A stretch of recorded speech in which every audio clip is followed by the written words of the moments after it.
Hello, and welcome to Gloomy Realm. Before we begin, take a moment to leave a comment and tell me where you're listening from tonight. I always enjoy reading them. If you enjoy slow, atmospheric horror that gently draws you into forgotten places where silence lingers and shadows never fade, don't forget to like this video and subscribe to the channel. Now, make yourself comfortable, let your body become perfectly still, and allow the sounds of the outside world to slowly dissolve into silence. Tonight, the mist begins to rise, the old paths awaken, and a forgotten realm reveals itself beneath the veil of night. Every whisper has a story, every shadow remembers, and every step leads you deeper into the unknown. So close your eyes, listen carefully, leave the ordinary behind, and wander through the gloomy realm. Let's begin. Story 1. This is the transcript from recording number 2 concerning Alex Darren, age 21. The interview took place in a private room at an undisclosed facility during the early morning hours following the incident at Castle Lake. The recording begins with the sound of a metal chair being pulled across the floor. Someone adjusts a microphone, causing a short burst of static. For several seconds, nothing is said. Then, a man speaks. "Hello, Darren, or should I call you Alex?" The young man answers after a brief pause. "No, Darren is fine. Very well. We'll call you Darren." The interviewer's voice is calm and professional. Darren sounds tired. His breathing is slow but uneven, and he clears his throat several times before the questioning begins. Let us start with the first question. On the night of September 15th, where were you? Please give as much detail as you can. Tell me what you were doing, where you went, and how you were feeling at the time. Darren does not answer immediately. A faint tapping sound can be heard on the recording. Later examination suggested that he was moving his fingertips against the metal table. Well, Darren finally says, "I went for a walk." "A walk?" "Yes, just a short walk. Or at least, I thought it would be short." "What made you decide to go outside?" Darren sighs. "Before that, I was inside the chalet with my girlfriend. We had rented it for the weekend. It was supposed to be a kind of break from everything. We both had time away from work, and she found the place online. It looked nice in the pictures. What was your girlfriend's name?" "You already know her name." "We do, but I need you to answer." Another pause follows. "Maria. And what happened between you and Maria?" "We had a fight." "What was the fight about?" "I don't see how that matters. It may help us understand your state of mind." Darren shifts in his chair. "It wasn't about anything important." "Not really. We were both tired. She said I had been acting distant all weekend. I told her she had been complaining since we arrived. Then she accused me of ruining the trip." "Had you been acting differently?" "No." "Had you been feeling unwell?" "No." "Had you consumed alcohol?" "We had wine with dinner, but I wasn't drunk." "Any medication or recreational substances?" "No." The interviewer waits a moment before continuing. "So you and Maria argued?" "Yes. It got louder than it should have. She said something, I said something worse, and then I stormed out. Did you take anything with you?" "No." "Your phone?" "I think I had it in my pocket." "You think?" "I usually keep it in my pocket." "What about your coat?" "I didn't take it. The temperature was close to freezing that night." "I know. I was angry. I wasn't thinking." "Did you take the keys to your vehicle?" "No. Maria had put them on the kitchen counter. I didn't want to go back inside and ask for them, so I decided to walk instead." "Where did you intend to go?" "Nowhere. I just wanted space." "Please describe the area around the chalet." Darren takes a slow breath before answering. The chalet was on a hill above the lake. There were other rental buildings nearby, but they were spread apart. You couldn't see much from our windows except trees and part of the water. There was a narrow road leading up to the place and a trail below it. Was the trail marked? I think so. You think so? There was a wooden sign near the top, but it was dark. I didn't read it. What did the sign look like? I don't remember. Was there anything written on it? I said I don't remember. The tapping on the table becomes faster. The interviewer changes direction. Tell me what happened after you left the chalet. I walked down the hill. It was steeper than I expected, and the ground was wet. I nearly slipped a few times. There were pine needles everywhere, and I remember grabbing a tree branch to stop myself from falling. Was there snow? Not near the chalet. Maybe farther up the mountains. Could you see the lake? Sometimes the trees blocked most of it. Was there moonlight? Yes, I think so. You think so? Darren's voice becomes irritated. It was dark. I didn't stop to study the sky. Did you use the flashlight on your phone? No, why not? I could see the trail. Even though it was dark? Yes, the interviewer remained silent for several seconds. Darren begins speaking again without being asked. The trail curved near the bottom of the hill. After that, it followed the lake for a while. I could hear the water moving against the shore. There wasn't much wind, but the trees kept making noise above me. What kind of noise? Branches moving. Leaves, normal forest sounds. Did you hear animals? No. Birds? No. Insects? I don't remember. Did the absence of animal sounds seem unusual? No. I wasn't thinking about it. How cold did you feel? Very cold at first. My hands were shaking. But after I walked for a while, I stopped noticing it. How long had you been walking when you stopped feeling cold? I don't know. 10 minutes. Maybe less. Did you become warmer? No. I just stopped feeling the cold. Did you feel anything else? Darren hesitates. No dizziness? No numbness? No confusion? No. Did the trail remain beside the lake? I think it did. You keep saying that. Because it was dark. Could you hear the water during the entire walk? Darren stops tapping the table. No. When did the sound stop? I don't know. Did you notice when it stopped?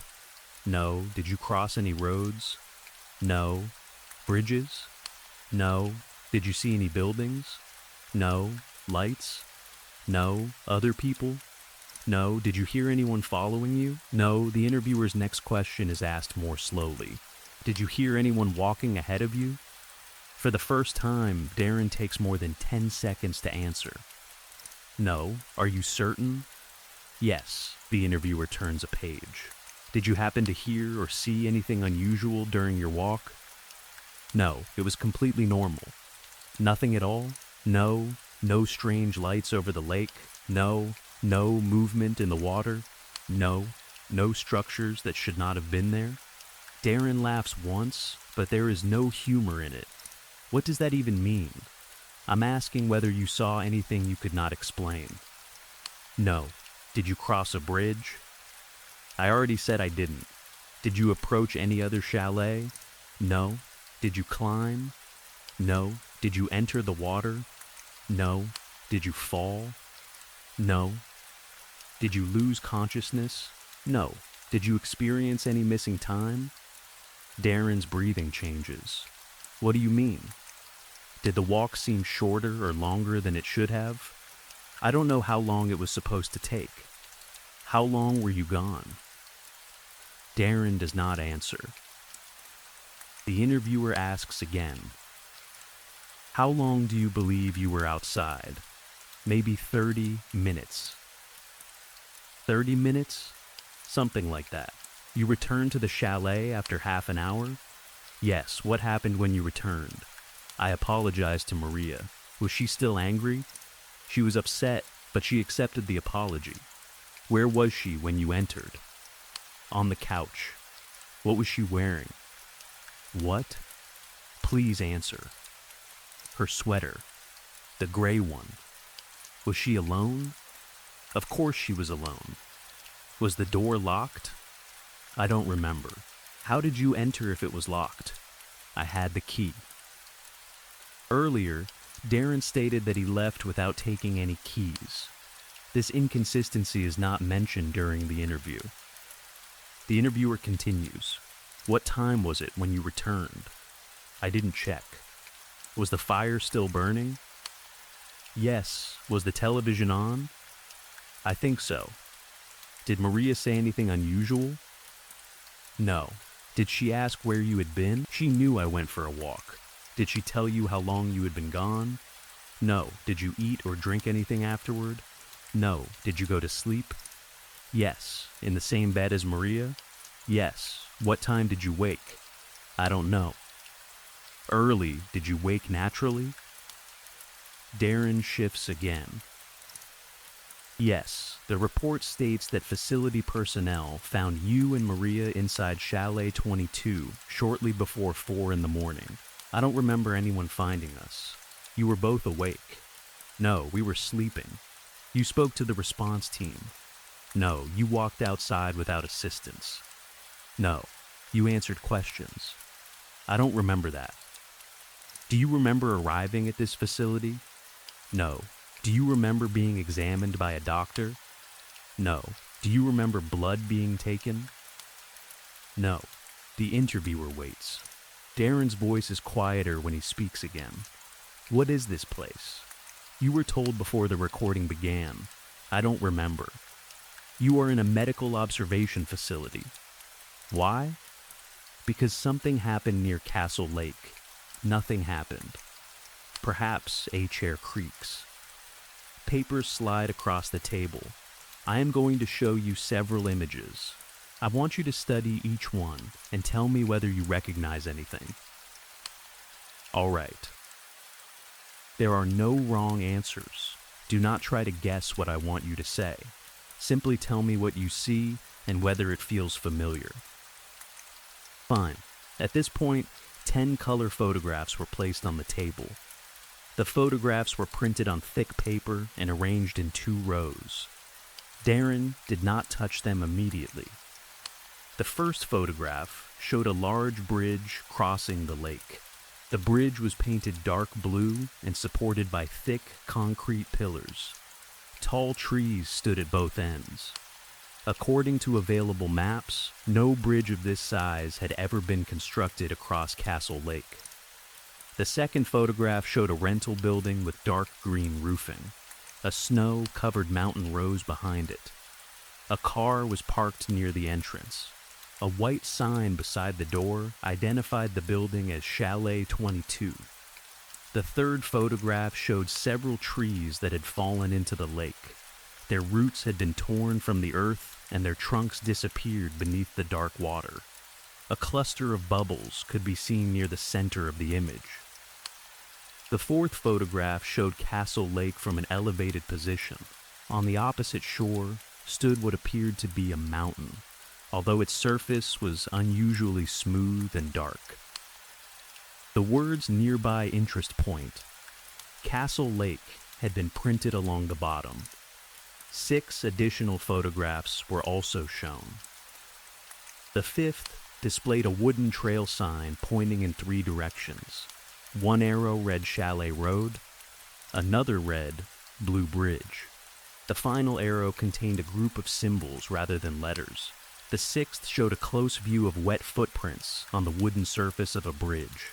The prints were shaped like bare human feet, but measured more than twice the size of an adult man's. The seventh showed a forest path at night. A pale figure stood between 2 trees near the edge of the photograph. The figure appeared to be wearing a white shirt, but its arms extended almost to the ground. The 8th photograph showed the interior of Chalet 22. 2 people were standing in front of a large window. One appeared to be Maria, the other had its back to the camera. The 9th showed a section of lakeshore covered in black mud. Several long marks led from the water to the tree line. The 10th showed the blue bridge again, this time from below. A large pale shape could be seen beneath the water between the supports. For nearly a minute, Darren said nothing. "Take your time," the interviewer told him. Darren's breathing became louder. "Do you recognize any of these places?" "No." "None of them?" Darren points toward the second photograph. "That one." "Which one?" "The chalet, Chalet 22. Yes, you stayed there with Maria?" "Yes. Do any of the others look familiar?" "No. Look carefully at the first photograph. I've looked at it." "Have you seen that bridge before?" "No. Would you say it is located at Castle Lake?" "I don't know. Do you remember crossing it?" "I told you I didn't cross a bridge." "What about the third photograph?" "It's trees and water." "Do you recognize the area?" "No." "The fourth photograph?" "A lake and a mountain." "Does the mountain look familiar?" "No." "Are you sure?" "Yes." The interviewer moves one of the photographs closer to Darren. "What about this trail sign?" "I don't remember seeing it." "You said there was a sign near the start of the trail." "I said there might have been." "Do you recognize the symbols?" "No." "Have you ever seen writing like that?" "No." "Look at photograph 6. There is a long silence. "What are those?" Darren asks. "Footprints. They're too large." "Do you remember seeing them?" "No." "Did you walk across wet wood?" "No." "Did you remove your shoes at any point?" "No." The interviewer places photograph 7 in front of him. "Who is this? How would I know?" "Does the figure look familiar?" "No." "Could it be Maria?" "No." "Could it be you?" "No." "Why not?" "The arms are wrong." This is the first time Darren describes a detail in one of the images without being asked. "What is wrong with the arms?" "They're too long." You notice that quickly. Anyone would. "Do you remember seeing someone in the woods?" "No." "Did anyone call your name?" "No." "Did you call out to anyone?" "No." The 8th photograph is moved toward him. Darren does not speak. "What do you see?" the interviewer asks. "The chalet." "And? Maria? Is that definitely Maria?" "Yes." "Who is standing beside her?" "I don't know." "Could it be you?" "No." "Why not?" "I wasn't wearing a white shirt." "What were you wearing?" "A black sweater." "Do you recognize the person?" "No." "Look at the window." Darren's chair moves suddenly. "No." "What do you see in the window?" "Nothing. Please look again." I said no. The interviewer does not press him immediately. According to later notes, the window in photograph 8 reflected 3 figures inside the chalet, although only 2 were standing in front of it. The 9th photograph is placed over the 8th. Do these marks look familiar? No. Did you see anything come out of the lake? No. Did you enter the woods at this location? No. Could these be drag marks? I don't know. What do you think made them? I don't know. Finally, the 10th photograph is placed in front of him. Darren stops breathing for several seconds. "What is beneath the bridge?" the interviewer asks. "I can't tell." "Does it look familiar?" "No." "Have you seen it before?" "No." "Does it frighten you?" Darren does not answer. "Darren?" "No, you are crying." "I'm tired." "Why are you tired?" "I didn't sleep well." "What did you dream about?" The room becomes silent. The interviewer asks again, "What did you dream about after returning from your walk?" "I don't remember." "Did you dream about the lake?" "No." "The bridge?" "No." "The mountain?" "No." "The thing beneath the water?" "No." Darren begins tapping the table again. The sound is slow at first, then it becomes steady. 5 taps. A pause. 5 more. The interviewer speaks more softly. "Darren, look at photograph 10. No, please no, you crossed that bridge." "No, I didn't. You were recorded crossing it at 12:17 in the morning. That's impossible. You remained on the bridge for 43 minutes. No, you were not alone. No, you then continued along the trail toward the eastern shore. I went back to the chalet. You did, but not after 30 minutes. Darren's tapping stops. How long? He asks. The interviewer does not answer immediately. How long was I gone? Maria reported you missing at 11:48 on the night of September 15th. That doesn't make sense. You returned to Chalet 22 at 3:36 in the morning on September 17th. Darren laughs nervously. No. You were gone for more than 27 hours. No. You were wearing different clothes when you returned. No, your shoes were missing. No, your feet were wet. No, your body temperature was far below what should have been survivable. No, you were carrying lake water in your lungs. Darren begins breathing rapidly. But you were not drowning, the interviewer continues. You were walking. You spoke clearly. You entered the chalet and sat beside Maria. Stop. You apologized for leaving. Stop. You told her the walk had been completely normal. Stop. The interviewer gathers the photographs. Do you recognize anything else? No. Not the bridge. No. The trail. No. The mountain. No. The person in the woods. No. The shape under the water. No. The interviewer returns to his earlier calm tone. That is excellent, Darren. The young man continues breathing heavily. Excellent? Yes. Thank you for your cooperation. What is happening to me? I'm sorry we took up so much of your time. Why don't I remember? We are going to let you continue with your morning. Am I going home? Soon? Can I see Maria? She is being examined in another room. Is she all right? She is cooperating. What does that mean? The interviewer stands. His chair scrapes against the floor. That will be all. Wait, the door opens. Wait, please. Another voice speaks from outside the room, too quietly to understand. The interviewer replies, yes, only Chalet 22. Darren's voice becomes louder. What does that mean? The interviewer returns briefly to the microphone. It means you did very well. Did well at what? There is no answer. The last clear sentence on the recording is spoken by the interviewer. That is all, Darren. No more night walks. The door closes. For several seconds, the microphone continues recording the empty room. Darren can be heard breathing. Then he whispers something. Audio technicians originally marked the words as unclear. After the recording was cleaned and slowed, the final statement became understandable. I remember the bridge now. The recording ends there. This interview marked the end of Alex Darren's first visit to the facility. Medical tests were conducted on both Darren and Maria during the early hours of the morning. Their blood results were described as inconclusive. Both patients displayed unusual changes in body temperature, blood oxygen, and neurological activity. Maria was released shortly after sunrise. Darren was not. The official report states that he left the facility later that afternoon, but no departure footage has ever been found. Chalet 22 was closed to visitors 3 days after the interview. The owners claimed that damage to the foundation had made the building unsafe.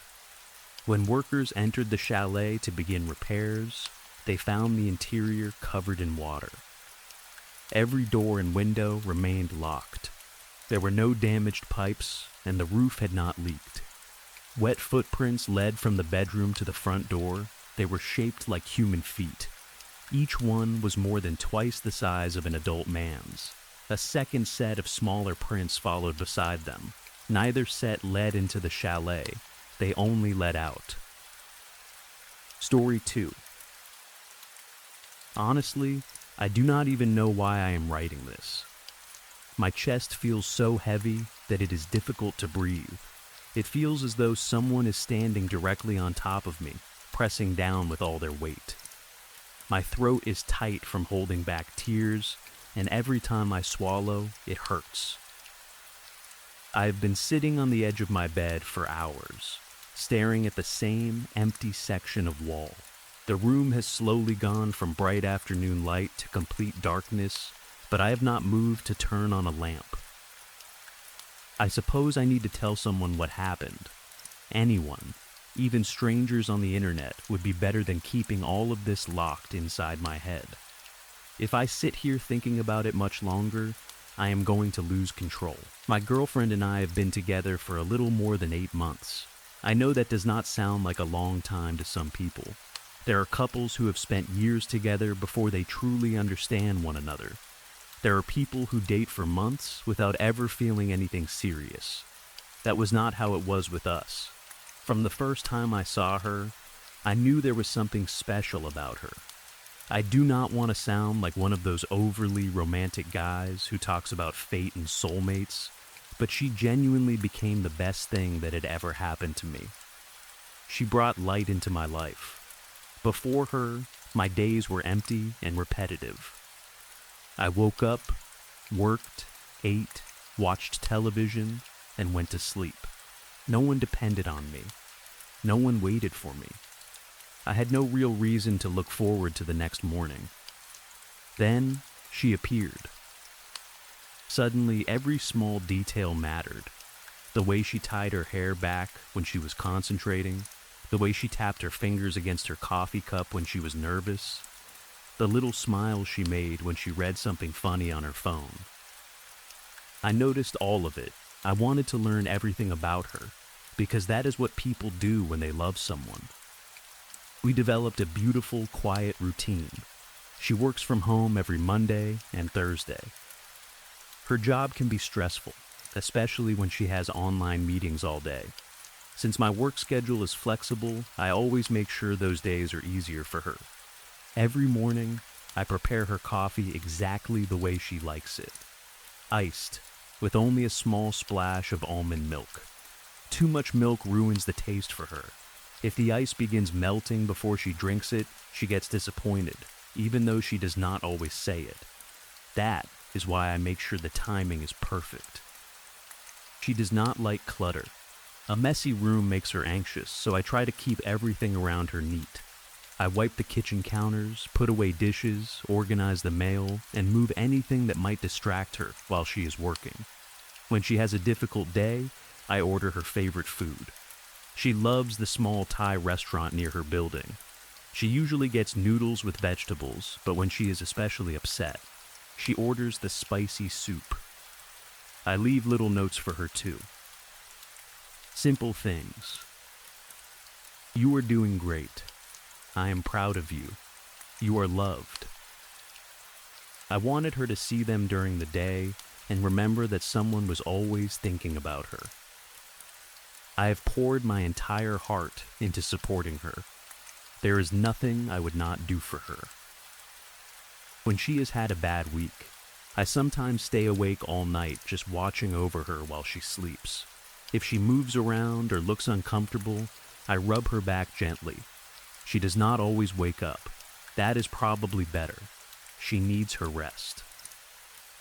I sit nearby and listen to her breathing. I make sure the windows are closed, the doors are secure, and no one is outside. I only want to protect her from the world. There are so many dangerous people out there. Most women do not understand how vulnerable they are when they are alone. They trust locks, cameras, and neighbors, as though any of those things could stop someone who was truly determined. She needed someone watching over her, someone who cared enough to take the risks seriously. I believed that person was me. I thought she understood what we had. I thought we were building a future together. Then, a few days ago, something changed. It was as if a switch had suddenly flipped inside her head. She stopped replying to my messages. At first, I assumed she was busy. Her work had been stressful lately, so I did not want to pressure her. I sent a few supportive messages and waited. Hours passed. Nothing. The next morning, I sent her a picture of the sunrise because I knew she would be awake soon. She did not answer. I tried calling her later that afternoon. The phone rang several times before going to voicemail. She had never ignored me like that before. I became worried. What if something had happened? What if she had fallen in the apartment? What if someone had entered the building and hurt her? I checked the things I usually check and saw that she was still going to work, still buying groceries, and still turning her bedroom light off at the normal time. That gave me some comfort. At least she was physically safe. But emotionally, something was obviously wrong. She was becoming distant. Cold, she was behaving as if I did not exist. I thought perhaps she was overwhelmed and did not know how to ask for help. She sometimes shuts people out when she is stressed. I know that because I have seen the messages she writes to other people when she thinks she is alone. So last night, I decided to surprise her. I thought a kind gesture might remind her of everything we shared. She had gone out to run errands, which gave me enough time to prepare the apartment before she came home. I let myself inside and spent nearly an hour cleaning the kitchen. There were several dishes in the sink, crumbs on the counter, and a stack of unopened mail near the refrigerator. I took care of all of it. Then I made the apartment feel warmer. I adjusted the lights, opened the curtains slightly, and placed a few candles around the living room. I cooked her favorite dinner. I also brought a gift. It was a soft pink sweater I had seen her looking at in a shop window 2 weeks earlier. She had stood there for nearly 3 minutes before walking away, so I knew she wanted it. I folded the sweater carefully and placed it beside me on the couch. Then I waited. I imagined her opening the door and seeing everything. I imagined the relief on her face. She would realize that I had understood her silence. She would know she did not need to explain anything, because I already knew what she needed. Maybe she would cry. Maybe she would run into my arms. I waited for nearly 40 minutes before I heard her key in the door. My heart began beating faster. The lock turned. The door opened. She stepped inside carrying 2 grocery bags. When she saw me sitting on the couch, she froze. For 1 second, neither of us moved. I smiled at her. Then she screamed. It was not a small scream of surprise. It was a horrible, blood-curdling shriek that seemed to tear through the entire apartment. She dropped the bags. A glass jar shattered on the floor. Fruit rolled across the hallway. A carton of milk burst open and began spreading around her shoes. I stood up, completely confused. I thought maybe I had frightened her because the apartment had been dark when she entered. I held my hands in front of me and tried to calm her. "Baby, it's me," I said. "It's okay. I'm here." She kept screaming. She backed into the hallway outside the apartment and slammed against the wall. Her eyes were wide. Tears ran down her face. Her whole body was shaking. She looked terrified, not surprised, not angry. Terrified, I stepped toward her. "What's wrong?" I asked. "Talk to me." She raised both hands as though she were trying to protect herself. "Who are you?" She screamed. I stopped. The words hurt more than anything she could have said. "What? How did you get into my apartment?" Her voice broke. "Please don't hurt me." I could not believe what I was hearing. After everything we had shared, she was standing there pretending she did not even know me. She knew my face, she knew my name, she knew how much I loved her. Yet she looked directly at me and acted as though I were a stranger. The cruelty of it was difficult to understand. "Stop," I said. "You know who I am." She shook her head violently. "I don't know you." "Yes, you do. Get away from me." Her voice echoed through the hallway. I glanced toward the neighboring doors. I did not want anyone to misunderstand the situation. This was private, a disagreement between 2 people in a relationship. I walked closer and reached for her arm. I only wanted to comfort her. I thought that if I touched her, She might calm down and remember what we were to each other. Instead, she scratched my face. Her nails cut across my cheek. The pain shocked me, and I released her. She ran toward the stairs, screaming for her neighbors to help. Doors began opening. Someone shouted that they were calling the police. I knew I had to leave before the situation became more embarrassing than it already was. Police officers do not understand complicated relationships. They hear a woman crying, see a man inside her apartment, and immediately decide who the problem is. I did not want her to say something she would regret. So I slipped out through the back of the building before the police arrived. I have been at my place for 3 days now. The disrespect is eating me alive. I barely sleep. Every time I close my eyes, I see the expression on her face. That fear. That disgust. The way she shouted that she did not know me. I sit near the window with my camera and watch her apartment across the street. The lens allows me to see clearly without disturbing her. She has been packing her belongings into cardboard boxes. Yesterday, a locksmith came to her apartment and changed the deadbolts on the front door. I watched him remove the old lock and install a new one. Why is she doing this to us? Why is she trying to destroy something beautiful over one small misunderstanding? I have been incredibly patient with her. I gave her space for 3 entire days. I did not call. I did not visit. I allowed her time to calm down and think. Yet she continues acting as if I am dangerous. She is treating me like a monster. She has probably told people things about me. I saw 2 police officers speaking to her yesterday afternoon. She showed them something on her phone and pointed toward my building. They looked across the street. I moved away from the window before they saw me. I do not understand why she would involve strangers in our private life. This gaslighting is driving me crazy. She behaves as if I am some kind of obsessed stranger who spent 8 months following her. That is not what happened. Yes, I kept records of her routine. I wrote down the exact time she left for work. I recorded when she came home and when her bedroom light went out. But I only did that because I loved her. How else was I supposed to know she was safe? If she arrived home later than usual, I needed to know. If her light stayed on all night, that could mean she was ill or upset. The spreadsheet was not about control. It was about care. She also thinks it was wrong for me to study the security cameras around her apartment building. I mapped the areas they could not see, but that was not because I planned to hurt anyone.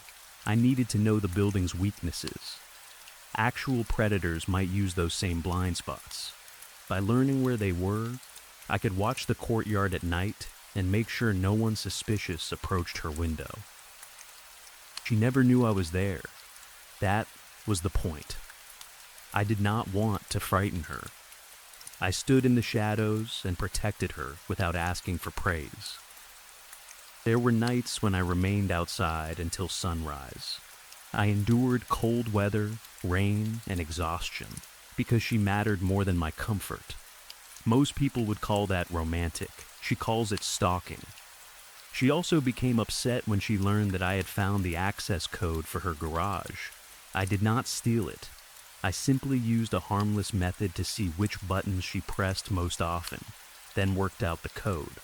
I only wanted another way to reach her during an emergency. Imagine if she had been trapped inside the building and unable to answer her phone. Imagine if there were a fire or a medical problem. Would she rather I stand outside helplessly because she had never trusted me with a number? I was preparing for the worst. That is what responsible partners do. Then there is the lock kit. She thinks buying it was disgusting. She thinks practicing on the same kind of lock she used was proof that I wanted to break into her home. That is not fair. I needed to understand how the locks worked in case she ever forgot her keys or needed immediate help. Besides, locks are only objects. They do not understand love. They cannot decide who belongs on one side of a door and who belongs on the other. She was angry that I entered her apartment while she was at the gym, but I did not take anything. I spent time there because it helped me feel close to her. Sometimes I sat on her bed. Sometimes I smelt her clothes or looked through her drawers. It was comforting. I also copied the contents of her laptop, but that was only because she had become so private. How was I supposed to understand her thoughts if she refused to share them? A good partner should know what the other person is feeling. I read her messages, her journal entries, and her saved documents so I could become the man she wanted. I learned what frightened her. I learned which qualities she liked. I learned about the people who had hurt her in the past. I changed parts of myself for her. I started using phrases she liked. I bought clothes similar to the ones worn by men she had dated before. I watched her favorite films and listened to the music she enjoyed. Everything I did was for us. How else was I supposed to become perfect for her? She is so unaware of how dangerous the world can be. She leaves windows open. She walks alone at night. She trusts delivery drivers and speaks politely to strangers. She needed someone who understood the risks. She needed me. My love for her is deeper than anything she can understand. That is the problem. Ordinary people have ordinary love. They send flowers, hold hands, and go to dinner once a week. They call that devotion. My love does not stop when she closes a door. It does not disappear when she ignores a message. It does not require permission. Real love continues even when the other person is confused.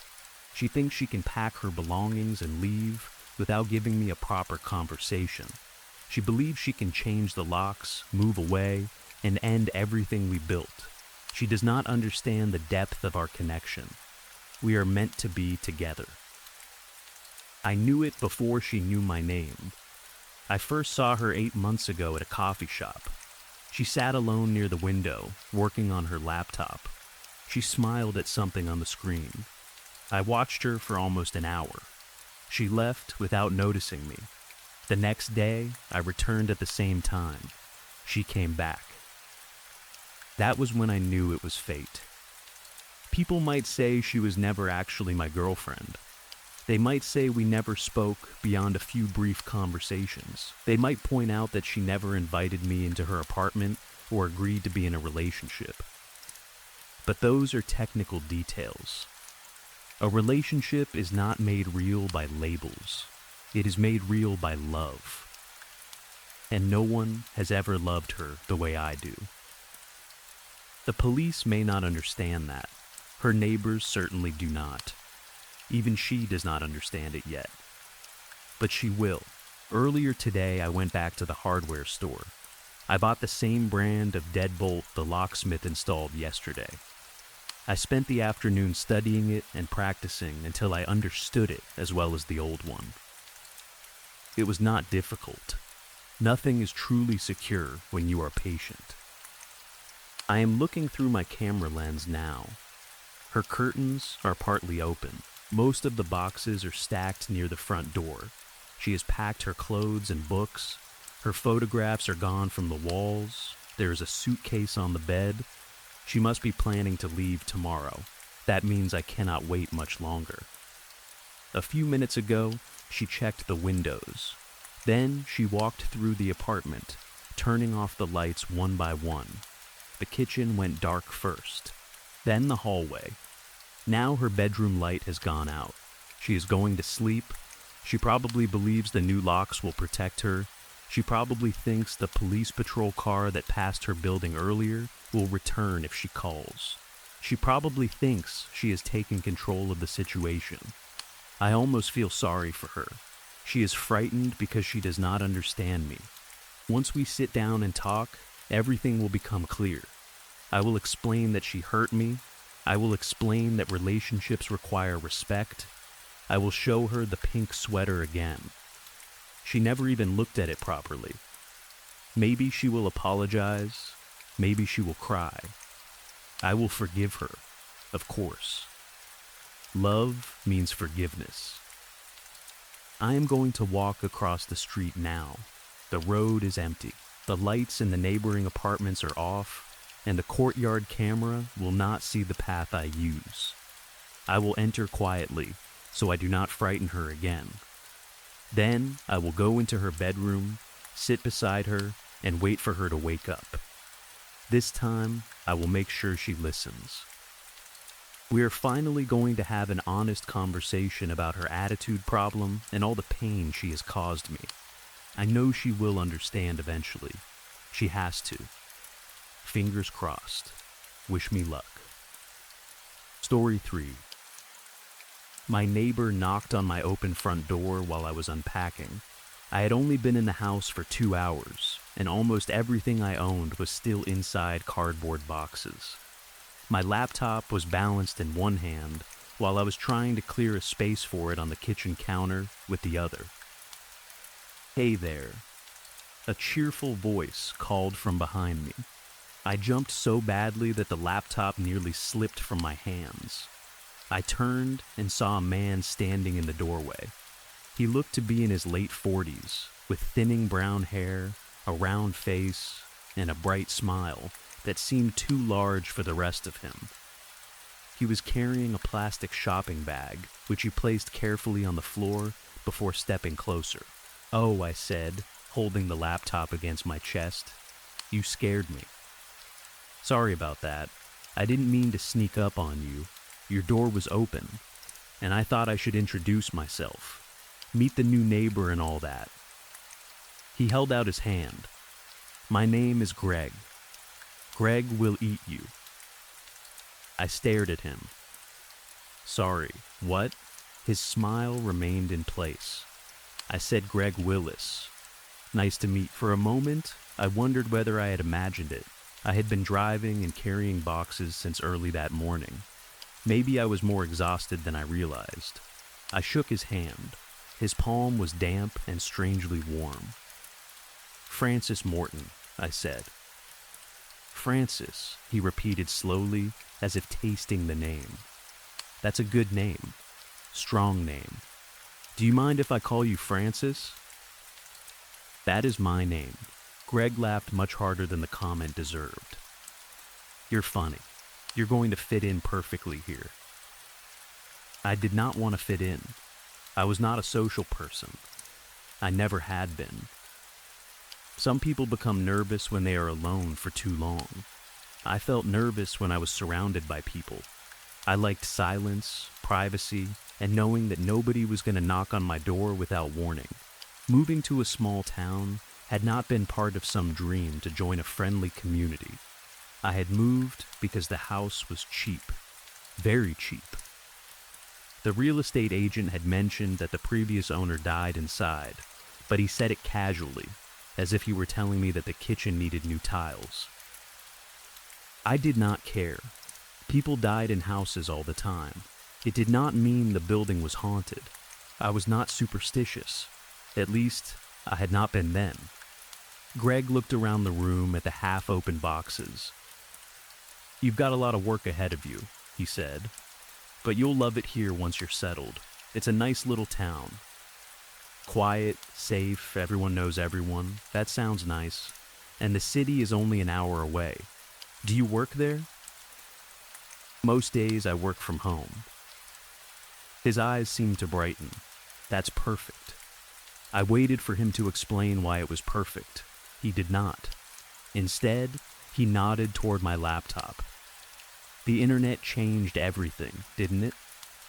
Nobody needs to go into an office anymore. You can stay inside all day, never have to leave the house. I still leave sometimes. "Of course you do." The way he said it made me uncomfortable. I turned away and placed the laptop on the counter, hoping he would understand that the conversation was over. He did not move. "So," he continued, "Gary said you don't have any family." I looked back at him. "Who's Gary?" Mr. Sims, the real estate agent. Everyone around here calls him Gary. I felt a small flash of irritation. I had told the real estate agent about my lack of family because he needed an emergency contact. I had not expected him to share my personal life with the neighbors. "Oh," I said. "Right, so it's true? What? You don't have any family?" I considered telling Greg that it was none of his business. Instead, I gave him the shortest answer possible. "I'm an orphan. I grew up in foster care but was never adopted." "That's great." The words came out so quickly and with so much excitement that even Greg seemed surprised by them. I must have given him a confused expression because he immediately raised both hands. No, I didn't mean that being an orphan is great. Obviously, that's terrible. I meant it's great that you came here. To this town, we're all very friendly. You'll be like family to us. I'm sure. You have friends in the city? Not really. No friends at all? I remained silent. Greg studied me. It was not the normal look of someone feeling sorry for a lonely person. There was something else in his expression, something sharp and interested. He looked like a hungry man staring at a piece of meat. I shifted my weight and gestured toward the boxes. "Look, I'm kind of busy. I should probably get back to unpacking." "Of course." He smiled again. Something about that smile made a cold shiver travel down my back. "If you need anything, I live right next door. Anything at all." "Thanks," he turned to leave. I felt myself relax. Then he stopped and spun around so suddenly that I nearly stepped backward. Almost forgot. He bent down and picked up the shopping bag. From inside it, he removed a round tin covered with pictures of chocolate chip cookies. "This is from Gary," he said. A welcome gift. I accepted it. The tin felt heavier than it looked. That was nice of him. Oh, Gary is a very thoughtful man. Greg continued staring at me after I took the tin. I placed it on the counter. "Thanks for bringing it over." "No problem." He backed toward the door. "Welcome to the neighborhood, Francis." Just before stepping outside, he looked past me toward the hallway leading deeper into the house. His smile widened. Then he left. I closed and locked the door behind him. For several seconds, I stood there listening to his footsteps cross the front yard. I walked to the window and watched him enter the house next door. Before going inside, he turned and looked directly at my window. I moved away quickly. "Friendly small-town people," I muttered. I tried to forget about him and returned to unpacking. The house was larger than I needed. It had 2 bedrooms, 1 bathroom, a small kitchen, and a living room with an old brick fireplace. Most of the wallpaper was faded, and several floorboards made loud noises whenever I stepped on them. Still, for the price, it was an incredible deal. The previous owner had apparently lived alone. According to Gary, he was an elderly man who died from natural causes. Nobody discovered the body for several days, which was why some people in town felt uncomfortable buying the property. I did not care about any of that. The house had good internet, a large backyard, and enough space for my work equipment. By midnight, I had unpacked most of the important things. My back hurt, my clothes smelled of sweat, and my arms felt weak from carrying boxes. I decided to stop for the night. After a long hot shower, I made a bowl of instant ramen and ate it at the kitchen counter.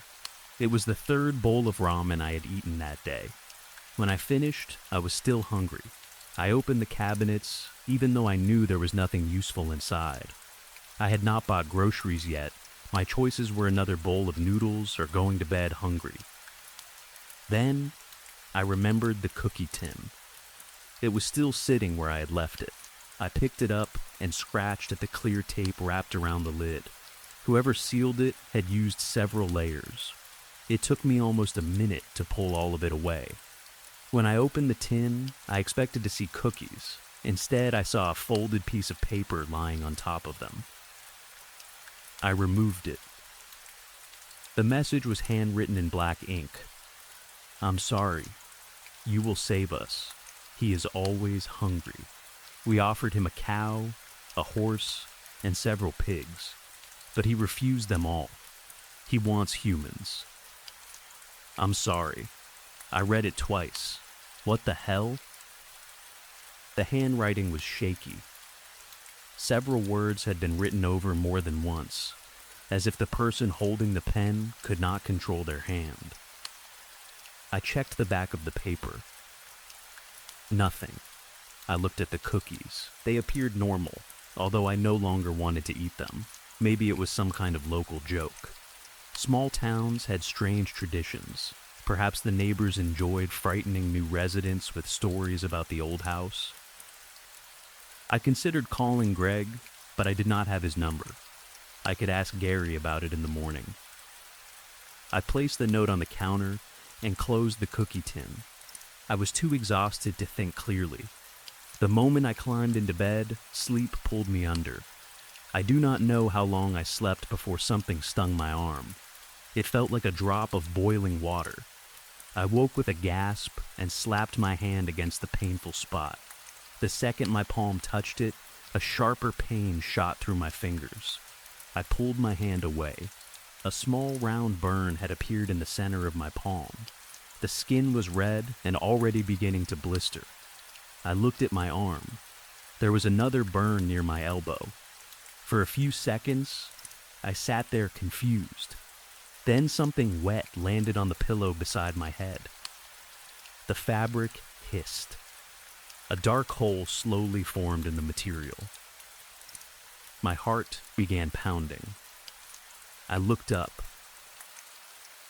In high school, my science teacher kept preserved human organs inside glass jars. He was a strange man who enjoyed showing them to students during lunch.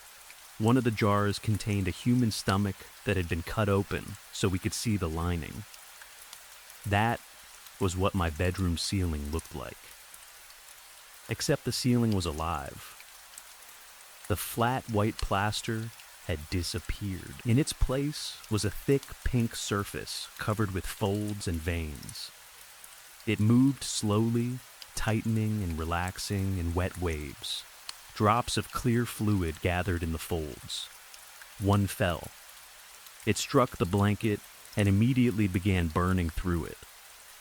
Oh shit. I threw myself out of bed just before another drop hit the mattress. The floor beneath my feet felt warm. No, not warm. Alive, a slow movement passed under the carpet, like a muscle tightening beneath skin. I backed toward the bedroom door. The walls made a low creaking sound. At first, I assumed the house was settling. Then I realized the room was becoming smaller. The wall beside the bed moved inward by several inches. The other wall followed. The ceiling lowered. My bedroom was not only changing, it was closing around me. The house was trying to swallow me. Oh, hell no. I grabbed the doorknob and twisted it. It did not move. I pulled harder. The door felt as if it had become part of the wall. Open. The room tightened again. The bed scraped across the floor as the wall pushed against it. I kicked the door near the lock. The wood did not crack. Instead, it moved under my foot like thick flesh. A deep sound came from somewhere below me. It was not a growl. It sounded more like the rumbling of an empty stomach. "You're not going to eat me," I shouted. I do not know why I yelled at the house. Maybe I hoped that hearing my own voice would stop me from panicking. I ran to the window. I remembered leaving it open before going to sleep because the room felt hot. Now it was closed. The frame had sealed itself into the wall. I could not find the handle. I struck the glass with the lamp from my bedside table. The lamp broke. The window did not. Movement outside caught my attention. Someone stood in the backyard. Greg, he wore a white undershirt and dark pants. Rain had begun falling, but he stood completely still, staring up at my window. When he saw me looking at him, he smiled. Not a friendly smile, a wide, excited grin. He lifted one hand and waved. "You son of a bitch," I screamed. Greg laughed. I could not hear him through the glass, but I saw his shoulders moving. Another drop of acid landed on top of my head. Pain burned across my scalp. I screamed and dropped to my knees. The room was much smaller now. The walls had reached the sides of the bed. There were only about 15 inches between the mattress and the plaster. The ceiling hung so low that I could touch it if I stood. The acid continued dripping. One drop struck my cheek, another hit my shoulder. The walls pulsed inward. I thought about the note. He is always hungry. We offered him a cow, a horse, several pigs. He wants humans. The house was alive. The town knew. They had sold it to me because I had no family and no friends. Nobody would come looking for me. Greg had not been making polite conversation. He had been checking. No relatives, no visitors, no one to notice when I disappeared. Gary had chosen me. Greg had delivered me. The entire town had probably been feeding people to this house for years. "This is it," I whispered. The air had become hot and wet. Each breath tasted sour. The wall pressed against my shoulder. I imagined my body being crushed, burned, and dissolved. By morning, there would be nothing left except clothes, bones, or perhaps not even those. Then I saw something black beneath my pillow.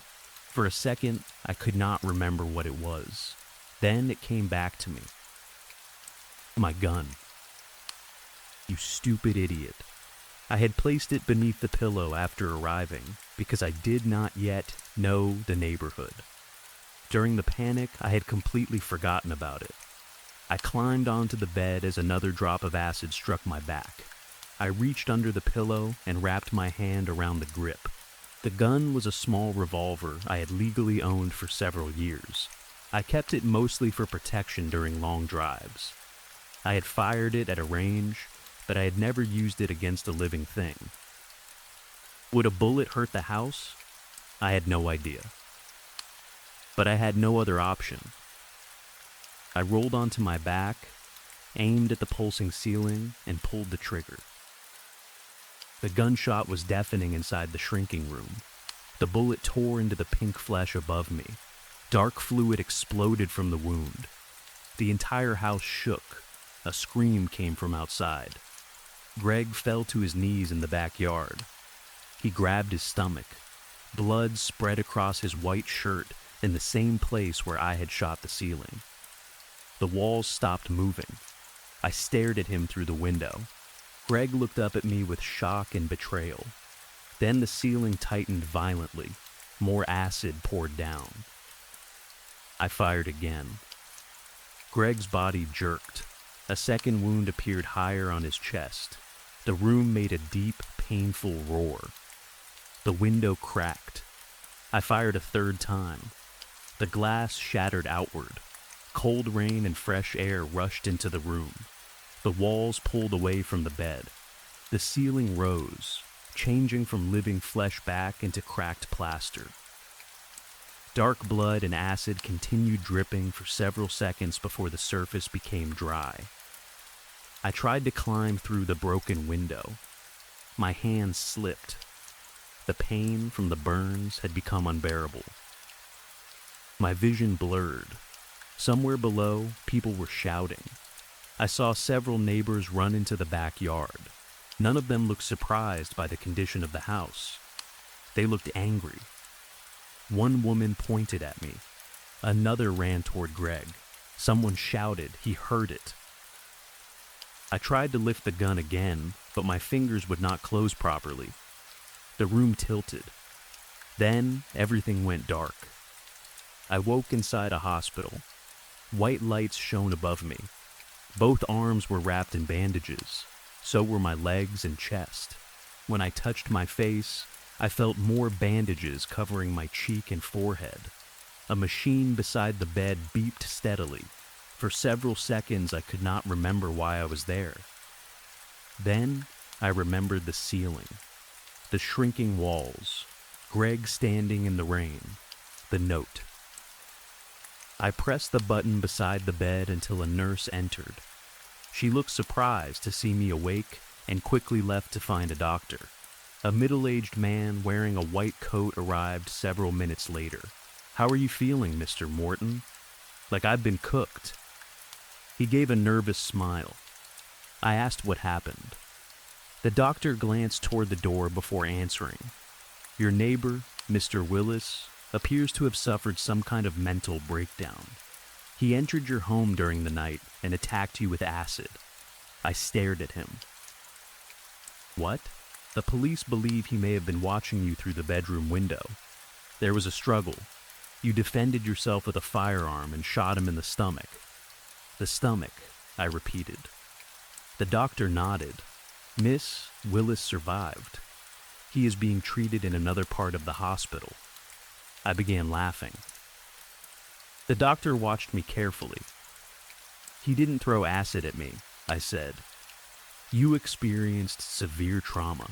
Confusion is normal. The house tried to eat me." The doctor's expression did not change, but one of his fingers twitched. The entire room turned into a stomach. The walls closed in. Acid dripped from the ceiling. You were attacked during the night. It may be difficult to remember the exact details. I shot the ceiling, and the bullet came out of Greg's stomach. The doctor lowered his eyes to the clipboard. I laughed again. "You're part of it. I don't know what you mean. You're from this town, aren't you?" He did not answer immediately. Most of the hospital staff lived nearby. You all knew. "Mr. Morton, you never thought of shooting that son of a bitch from the inside?" The doctor stopped writing. For less than a second, fear passed across his face. Then it disappeared. "I think you need to rest. He's connected to the house, isn't he? Or maybe he is the house. Which is it?" The doctor pretended not to hear me. He flipped through several pages. "The acid used in the attack was not especially strong," he said. "Most of your burns are superficial. There may be some scarring, but you should recover. When can I leave? You'll need to remain here for several weeks. I'm not going back to that house." He looked at me. "The entire community has been very supportive. They have contributed money toward your hospital expenses. Someone also contacted your employer and explained that you were injured. How thoughtful. If your company is unable to keep your position open, several local business owners have offered you work. They want to keep me here. They want to help." "Where is the note?" "What note?" "The one inside the cookie tin." The doctor wrote something on his clipboard. "No note was found in your home. There was a tin of cookies in the kitchen. The police report does not mention it." "Of course it doesn't." I tried to sit up, but pain moved through my chest and forced me back down. The doctor stepped toward the door. "You should rest. A nurse will bring you medication." "I'm leaving as soon as I can walk." He paused. "Your house has already been repaired." I felt cold despite the blankets. "What?" "The neighbors helped clean up the damage. They wanted it ready for you when you return." "I'm not returning." The doctor looked over his shoulder. For the first time, he stopped pretending to be confused. "You should think carefully about that," he said quietly. "The town has made a considerable effort for you." Then he left. I spent the next 3 weeks in the hospital. Nobody ever left me alone for long. Nurses checked on me every hour, even when I asked them not to. Town residents I had never met visited my room with flowers, food, and cards. They all said the same things. "You're one of us now. We take care of our own. You'll be safe at home. Gary visited twice. He apologized for what Greg had done, but he never looked directly at me. When I asked why he chose me for the house, his hands began to shake. It needed someone, he whispered. Then he corrected himself. The town needed someone. Greg never visited. A nurse told me he had been transferred to another facility, but I did not believe her. Late at night, I sometimes heard a man groaning from the room below mine. Whenever he groaned, the hospital walls seemed to tremble. The day before I was supposed to be discharged, I opened the drawer beside my hospital bed. The cookie tin was inside. I had checked that drawer several times. It had been empty. The tape around the lid was new. I opened it. There were no cookies. Only another note. The handwriting was the same as before. You wounded him. Now he needs more food. Please go home quietly. If he is not fed, he will take the whole town. I tore the note into pieces. That night, the hospital room began to shrink, only slightly. The walls moved inward perhaps half an inch before stopping. A warning. I did not sleep. The following morning, the doctor returned with discharge papers. Someone will drive you home, he said. No, he placed the papers on the table. You are not in a condition to travel alone. I'm leaving town. You have no car. It was damaged during the incident. I'll take a bus. The bus service has been temporarily suspended. A taxi. No taxis are available. I stared at him. He stared back. The town had no intention of letting me leave. I smiled. Fine, I said. Take me home. The doctor relaxed. That was his mistake. A volunteer drove me back in a small van. On the way, I saw townspeople standing outside their homes. They waved as we passed. The house looked exactly as it had before. The broken window had been replaced. The bedroom walls were repaired. Fresh paint covered the ceiling. Greg's house next door was dark. The volunteer carried my bag inside and placed it near the door. Welcome home, he said. I waited until he left. Then I took the spare gun from the locked case hidden inside one of my unpacked boxes. They had found the revolver beneath my pillow, but they had not found the second weapon. I packed food, clothes, money, and my laptop into a bag. Before leaving, I walked into the bedroom. The ceiling looked normal. I aimed the gun at it. The plaster moved. Only once, like a frightened animal trying not to breathe. You know what this does now, I said. A low rumble passed through the house. From next door, Greg screamed. I kept the gun raised as I walked backward toward the front entrance. The walls remained still. I made it outside. Nobody stopped me until I reached the edge of town. Gary's car blocked the road. Several other vehicles were parked behind it. Neighbors stood across the street, watching me. Gary stepped forward with both hands raised. You don't understand, he said. I understand enough. If you leave, it will become hungry. That sounds like your problem. It belongs to the town. You fed me to it. We didn't have a choice. You always have a choice. Gary looked toward the distant houses. It has been here longer than any of us. It keeps the town alive. No storms, no fires, no children lost in the woods. But every few years, it needs a person. So you find someone alone. His silence answered me. Someone without family, I continued. Someone nobody will search for. We're sorry. No, you aren't. The ground beneath us trembled. Somewhere in town, windows shattered. Gary's face turned pale. It knows you're leaving. I raised the gun and fired into the road. The bullet struck the pavement. Greg screamed from inside his house, even though we were hundreds of yards away. Everyone moved aside. I walked past them. Nobody followed. I left town on foot and reached a highway several hours later. A truck driver took me to the city. From there, I rented a room and bought a bus ticket to another state. I never returned for the rest of my belongings. The town disappeared from online maps 3 days later. According to the news, a sudden sinkhole destroyed several streets and forced everyone to evacuate. There were no confirmed deaths, but many residents were missing. Gary's number no longer works. The hospital claims I was never a patient. My employer received no call about an acid attack. Sometimes I wonder whether the house finally ate the whole town. I hope it did. I have moved twice since then. I check every ceiling before I sleep. I keep a weapon beside my bed, and I never leave my front door open. Last week, someone placed a cookie tin outside my apartment. There was no name on it. No return address. Inside was a note. He remembers how you taste.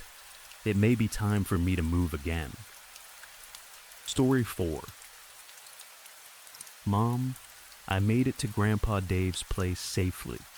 You were not joking about the phone signal out here. It disappeared almost as soon as the bus left the highway. I kept checking my phone during the walk from the main road, but all I got was one empty signal bar that vanished whenever I tried to call. The internet is completely dead too, so my laptop is now an expensive paperweight. That is why I am writing letters instead. I found the spare key exactly where you said it would be, under the old rubber mat beside the front door. Grandpa always complained that hiding a key there was too obvious, but apparently he never found a better place. I expected him to be waiting for me.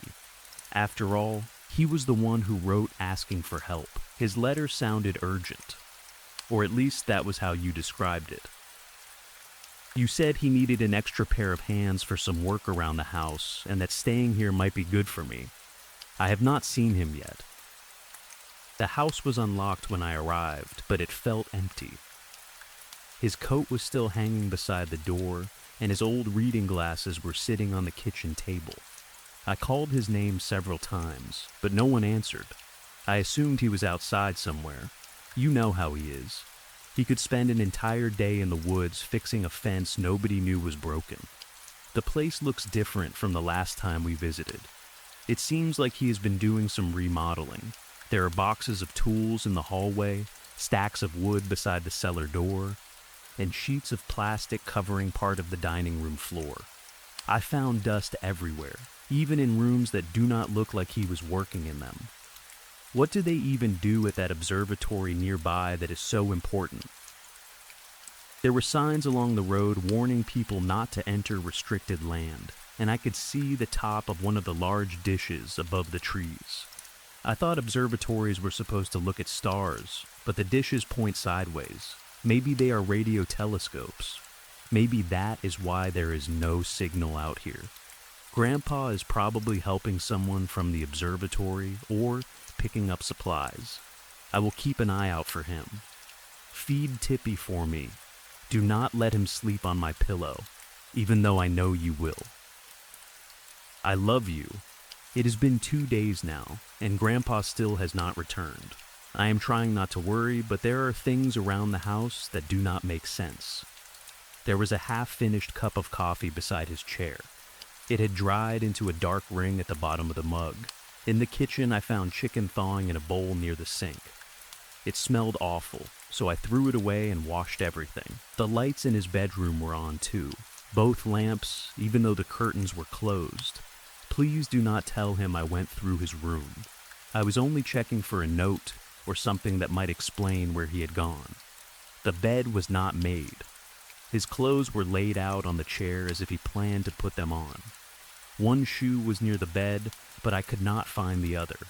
I thought maybe he had gone to town and decided to stay overnight, but why would he leave food out? Why would he leave every light on? I found the area where he was working.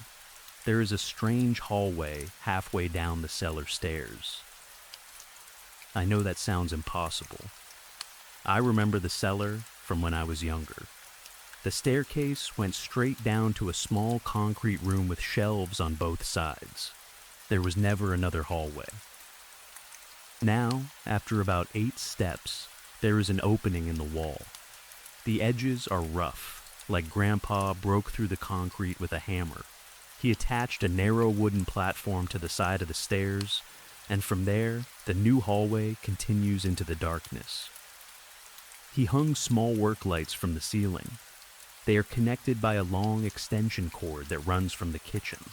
When I turned them on, they flickered for a few seconds before glowing. I followed them. The hallway is much longer than it should be. That is the only way I can explain it. Grandpa's house is not very large. From the cellar stairs, the hallway should reach the outside wall after a few feet. Instead, it goes on for almost 30 yards before opening into another room. I tried to work out where that room should be in relation to the house, but I could not. It might be beneath the backyard, though it felt like I was walking downward even when the floor looked flat. The room is larger than I expected. It is about as wide as 2 of my beds placed side by side and maybe 4 times as long. There are tools everywhere. A sledgehammer, crowbars, shovels, drills, and broken pieces of concrete cover the floor. Grandpa had also set up a small table with notebooks, measuring tape, candles, and several gray lumps that look like clay molds. The most interesting thing is the door. It stands at the far end of the room. It is huge, much taller than Grandpa and wider than the front entrance of the house. I do not know what kind of metal it is made from. It looks black in some places and dark brown in others, depending on how the lights hit it. There is no handle, only a keyhole. Thick red roots cover most of the door. At least, I think they are roots. They come out of cracks in the floor and walls, twisting over one another like veins. Some are as thin as string, others are thicker than my wrist. I touched one. It was warm. I thought it might be some kind of old wiring, but it moved slightly under my fingers. I pulled my hand away. I tried the keys Grandpa left around the house, but none fitted the lock.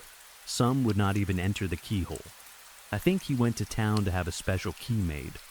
The clay shapes on the table look like molds for keys, so that is my best guess. Maybe the door leads into an old tunnel connected to the observatory. It could have been sealed when the house was built. I know Grandpa loves mysteries. He probably found it and could not stop himself from digging. I will keep looking. I miss you and Tippy. This house is too quiet without him barking every time the pipes make a sound. Something is wrong. I checked Grandpa's closet this morning. There is only 1 pair of shoes inside. The pair he wears most often is missing, but the strange part is that only one of them was beside the bed. I searched under the furniture and inside the bathroom, but I could not find the second shoe. His wallet is still in the drawer beside his bed. His money is inside. So are his bank cards and driver's license. If he went into town, he did not take any of them. I walked to the nearest neighbor's house. It took almost an hour because the properties are so far apart.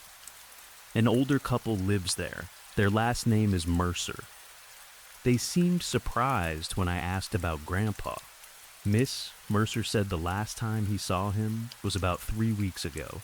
Grandpa was driving home with the back of his truck filled with tools, lumber, and bags of concrete.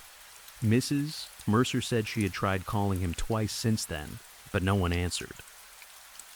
I told them he had asked me to come help with the house. They looked at each other in a way I did not like. Mr. Mercer asked what kind of work Grandpa was doing. I said I was not sure. He told me Grandpa had been asking strange questions about the land around the house.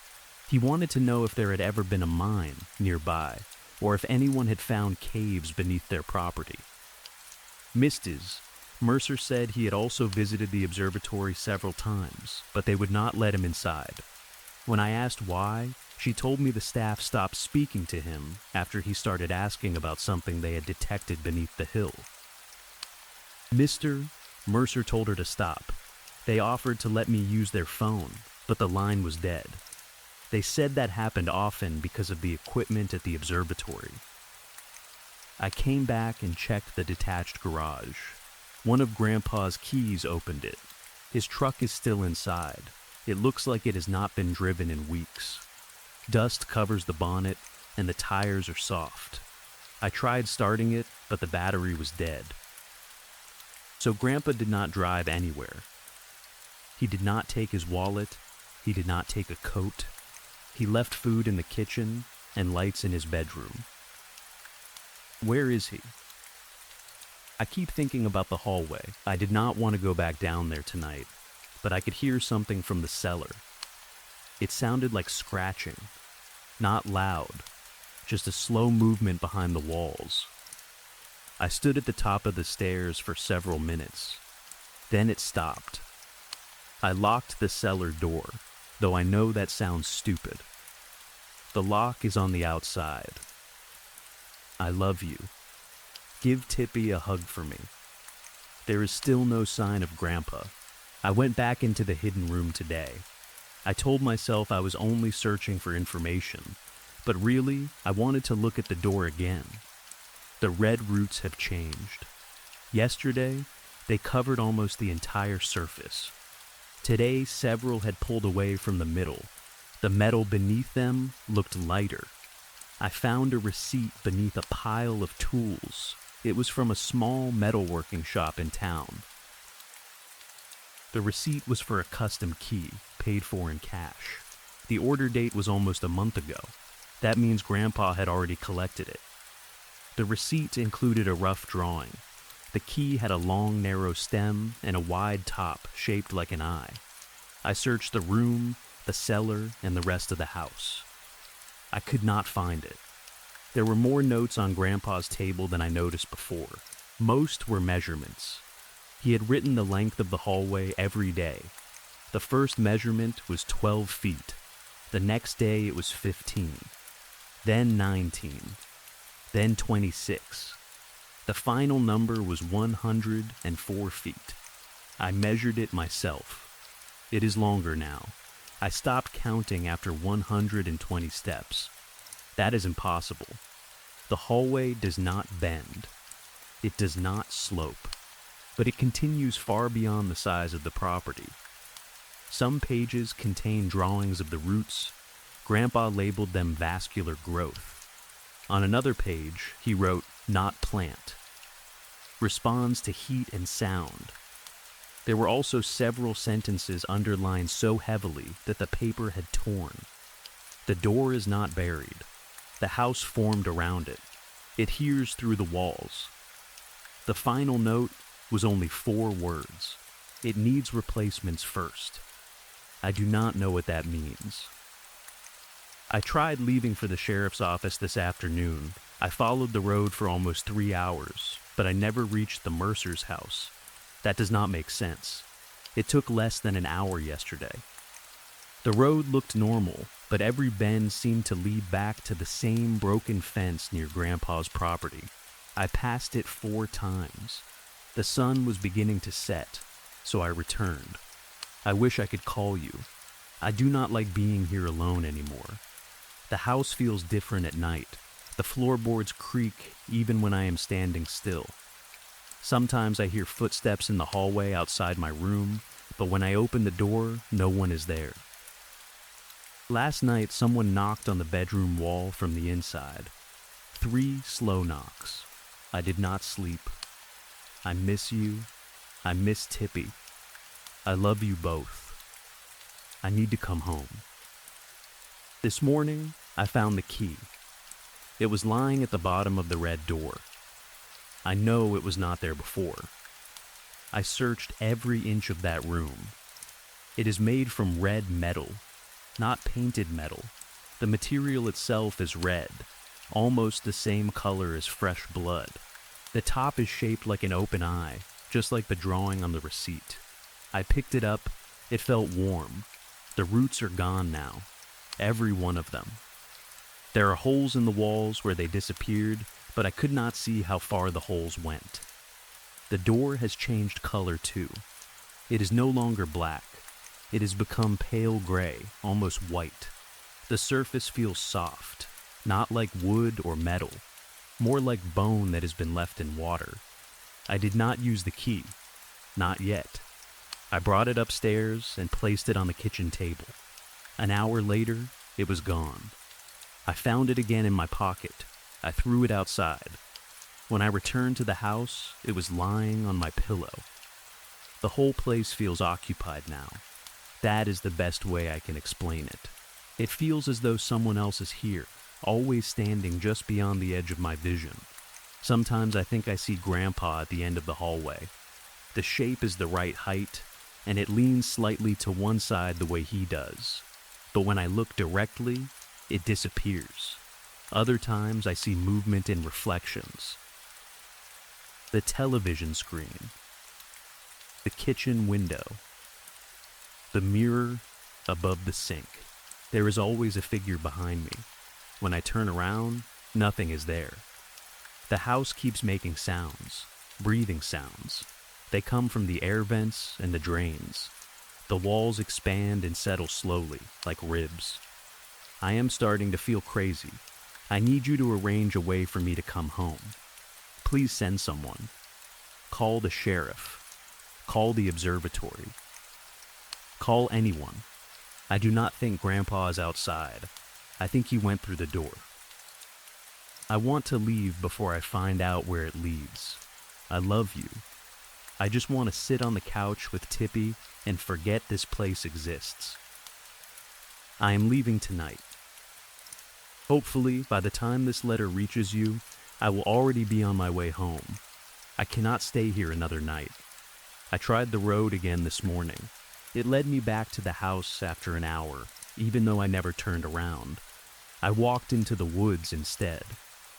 After a while, I saw Grandpa's roof through the trees directly in front of me. The house will not let me leave. Something happened with the door. I wish I could say I resisted, but I could not. The key kept appearing in my hand. I threw it into the stove, but the fire went out. I buried it beneath the porch, but when I stood up, it was between my teeth. I woke from a short sleep with my fingers wrapped around it so tightly that the edges had cut my palm. The blood ran down the key. It absorbed it. I took it back to the hidden room. The hallway lights came on before I touched the switch. They were brighter than before, glowing red instead of white. The door was completely white. It looked less like a door and more like a flat piece of skin stretched across the wall. The keyhole opened when I approached. I do not mean I uncovered it. It opened. The pale surface separated like lips. I pushed the key inside. Something on the other side breathed. I turned it. The door opened without making a sound. Behind it was a small red room. Roots covered every wall. They were alive. They moved slowly, sliding over one another. Some were connected to the ceiling. Others disappeared into holes in the floor. The room smelled like wet earth and old meat. There was a table in the center. A single sheet of paper rested on it. Above the paper hung a human hand. Nothing else. No arm, no body. Just a hand held in the air by the red roots. The roots had wrapped around the wrist and pushed into the cut end. Smaller ones traveled beneath the skin, making the fingers twitch. The hand held a pen. It was writing. The movement was slow and weak, but the letters were clear. Send help. I need a hand. The sentence covered the page again and again. Send help. I need a hand. I stepped closer. The hand stopped. Then it turned the pen around. The fingers lifted slightly. I saw the ring. Grandpa's wedding ring. It was his hand. I ran. Behind me, the roots began tearing free from the walls. I heard them dragging themselves across the floor. The lights went out one by one as I moved through the hallway. Something followed me. I did not look back. I reached the cellar stairs and slammed the door. There is blood beneath my fingernails, but I do not remember touching the hand. I can hear Grandpa now. He is knocking from below. Sometimes he begs me to open the door. Sometimes he sounds angry. Sometimes he laughs and says he only needs help finishing the room. I know it is not him. The voice keeps asking me to bring someone. It says the room is incomplete. It says Grandpa gave it a hand, but that was not enough. I am leaving as soon as the sun goes down. I know the road will try to bring me back, so I will not follow it. I will walk straight through the woods and keep moving. This is my last letter. I am only writing, so you do not panic if you do not hear from me for a few days. Do not come here. Please, Mom. Whatever happens, do not come to Grandpa's house. I love you. I will see you and Tippy soon. Everything is fine now, Mom. I understand what Grandpa was trying to build. The room is beautiful when you stop fighting it. The roots helped me see. They showed me how the house has been waiting beneath the hill for a very long time. Grandpa opened the way, but he could not finish the work alone. He asked for an extra hand. He received one. Now the room needs something else. I tried to leave, but I was wrong to be afraid. There is nowhere else I need to go. Grandpa is still here. He writes such lovely letters. I think you should come visit us. Bring Tippy too. The room would like him. Everything is fine. Come help me. I need some eyes. Come soon. Come Story 5. Everyone believes I am dangerous and completely insane.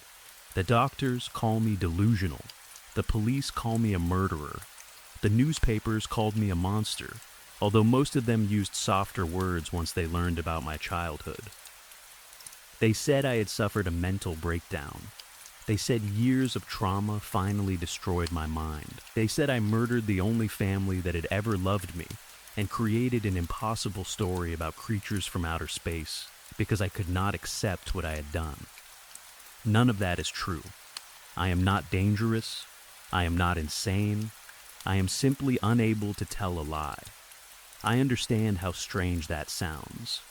I know that most people will stop believing me the moment I mention aliens. But since I have no choice except to tell the truth, I might as well begin at the start. Like so many sad stories, mine began with love.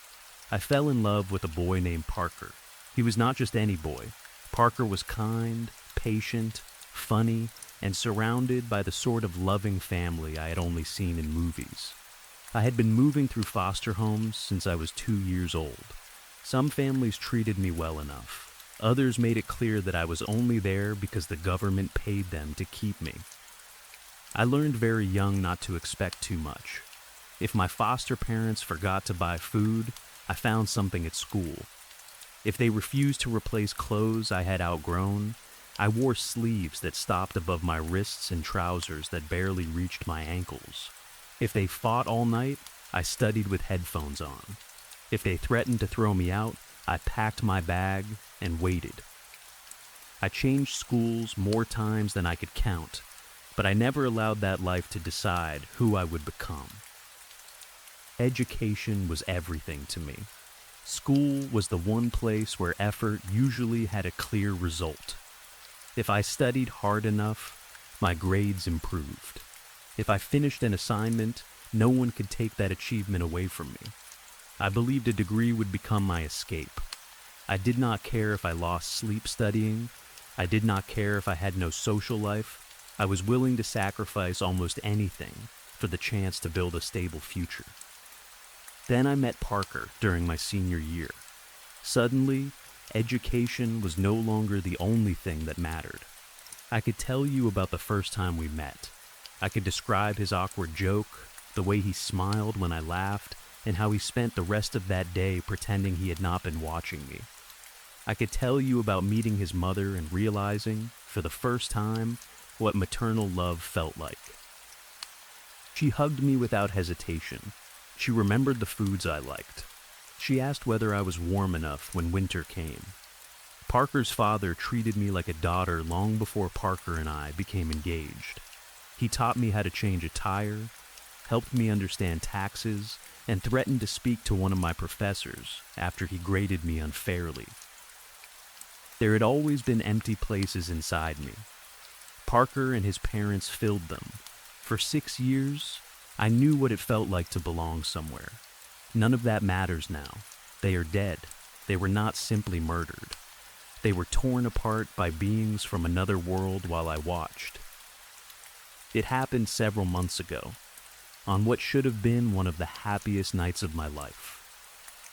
Maddie, Parker's father, called from downstairs. "You have a package." "I didn't order anything," I shouted as I hurried toward the staircase. "But I'm willing to accept a wonderful box of sweets." "A wonderful box indeed," Parker's mother called in a playful, singing voice. "Come quickly, dear." I rushed down the steps. I expected to find Parker holding expensive chocolates or French pastries. He knew those were my favorites, and he sometimes surprised me when I had been working too hard. Instead, I entered the living room and stopped. Parker was kneeling on one knee. He held an open ring box in front of him. His mother stood to one side, his father stood on the other. Both of them were smiling. I did not let Parker finish whatever speech he had prepared. "Yes," I screamed. I ran toward him and wrapped my arms around his neck. 1,000,000 times yes. He laughed and nearly fell backward. His parents hugged us both. His mother cried, although she claimed it was only because she had been cutting onions earlier. The rest of the evening happened exactly as you might expect. We opened an expensive bottle of champagne Parker's father had been saving.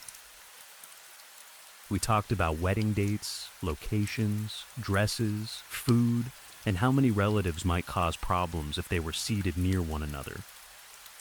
We celebrated late into the night. Eventually, Parker and I went upstairs to sleep. But I could not rest. I was too happy. After Parker fell asleep, I slipped out of bed and returned downstairs. The house was quiet. I walked through the living room, looking at the family photographs covering the walls and shelves. There were pictures of Parker as a child, pictures of his parents when they were young, wedding photographs, birthdays, graduations, holidays, and relatives whose names I was still learning. There was a history in that house, a legacy. Soon, I would become part of it. I sat on the couch and stared at the photographs. I imagined Parker and me growing old together. I imagined children running through the same rooms. I imagined future pictures being added to the walls. After 23 years, I would finally have a family of my own. I would belong somewhere. Then, I felt someone else in the room. At first, I assumed Parker had woken and come looking for me. I turned toward the recliner his father usually used. Something was sitting in it. It looked exactly like the sort of alien a child might draw. Its skin was green. Its head was long and oval. Large black eyes covered much of its face. It had a flat nose, almost like a reptile's, and only a small line where its mouth should have been. Its fingers were at least twice as long as human fingers. Although it was seated, I could tell it stood more than 6 feet tall. Its body was thin and wiry beneath a tight black suit that looked like leather. For several seconds, I did not feel afraid. I thought I was dreaming. The alien was too familiar in its appearance. It looked too much like every cheap movie version of a creature from outer space. I even laughed quietly. Its chest rose and fell beneath the black material. That was when I knew it was not a statue or toy. Still, I remained convinced I was asleep. The creature and I stared at one another for what felt like half a minute. I waited for the dream to become strange. Then the alien spoke. I am going to kill this family tonight. Its voice was robotic, flat, and without emotion. Cold spread through my body from my fingers to my toes. I remained seated. I told myself to wake up. The alien tilted its head. I believe it could read my thoughts. You are not dreaming, it said. I am going to kill this family tonight, and you are going to be blamed. You will not have a new family. You will suffer until the day you die. The cold inside me became fire. Parker. I screamed. The alien seemed to relax further into the chair. Thank you for bringing him to us, it said. We are not skilled with stairs. I looked around the room. I saw no other creatures, but that did not mean they were not hiding elsewhere in the house. Perhaps they had already started climbing the stairs. I immediately regretted calling Parker. He came running down with a baseball bat in both hands. He stopped when he saw the creature. What the hell is that? He moved in front of me and checked my face and arms for injuries. I'm fine, I said, but you all have to leave. This thing said it's going to kill everyone. The alien turned toward him. We are not killing everyone, it said. Only the family. She will take responsibility. Like hell, she will. Parker raised the bat and swung as hard as he could. The wood struck the alien's head. The sound was sharp and heavy. The creature did not react. It stood. Its oval head almost touched the ceiling. It was much taller than I had realized. Parker stepped backward. Run, he shouted at me. Get out of here. The noise woke his parents. They hurried downstairs. Before they reached the bottom step, 2 more aliens walked from the kitchen. They were identical to the first. One grabbed Parker's father by the shoulders, the other seized his mother. The alien in front of Parker threw the baseball bat across the room and wrapped a long arm around his neck. Get your hands off my wife. Parker's father shouted. He fought against the creature, but it did not move. What is happening? Let go of my son. Then he looked toward me. Run, Maddie, all 3 aliens were impossibly strong. Parker and his parents struggled, but their efforts meant nothing. We demanded to know what the creatures wanted. They did not answer. Please, I begged. Leave them alone. Don't hurt them. The aliens looked at one another. For one hopeful second, I thought they were considering my request. Their faces had no expression, but they tilted their heads as if communicating. Then all 3 nodded. They released Parker and his parents at the same time. I exhaled. A second later, the creatures grabbed their arms. There was a terrible cracking sound. Bone broke. Skin tore. Blood sprayed across the living room. The aliens ripped their arms from their bodies as easily as children pulling limbs from dolls. Parker screamed. His parents screamed. I screamed with them. For me, time seemed to stop. Blood struck the family photographs I had been admiring only minutes earlier. Red covered wedding pictures, childhood portraits, and smiling faces. The aliens remained silent. They held Parker and his parents upright as blood poured from the empty sockets where their arms had been. The people I loved screamed until their voices became rough and broken. I hated the aliens for telling me what they planned to do. Why did they need me to know? Why could they not have killed us without warning? Why did they force me to understand that every happy future I had imagined was already gone? If Parker and his parents were going to die, I wanted to die with them. I wanted to join them immediately, whether there was anything after death or not. My legs would not move. I tried to stand. I tried to reach Parker. I wanted to kiss him one final time. But fear held my body in place. I could only scream and cry. I later learned from the police report that the neighbors heard screaming for nearly 2 minutes. The aliens allowed it to continue. They held Parker and his parents upright while they begged me to run. Even through that level of pain, they were thinking about me. They wanted me to survive. I did not want to live without them. I also did not want to be blamed for what had happened. I decided I would escape the house and end my life before the police found me. My body finally responded. I stood. Parker looked at me. Even while blood poured from his wounds, he smiled. He believed I was going to escape. In my mind, I kissed him goodbye. The moment I turned away, I heard 3 quiet cracks. The screaming stopped. Bodies fell to the floor. I knew the aliens had broken their necks at the same moment. It was the kindest thing they did that night. "Why?" I shouted as I turned back. "Why did you do this?" The creatures ignored me. Each alien placed 1 foot on the body of the person it had killed. Then it bent down and grabbed a leg. "Leave them alone," I screamed. "You've already done enough." The aliens pulled. Another series of cracks and wet tearing sounds filled the room. They removed the left legs first, then the right. One creature produced several black rubbish bags. The aliens placed the severed limbs inside them as casually as people cleaning up after dinner. I watched in horror. One of the creatures seemed to remember that I was still there. It approached me and held out a small glass bottle filled with clear liquid. "You may live and accept responsibility," it said, "or you may end your life now and join the family you wanted so badly." I slapped the bottle away. It struck the floor but did not break.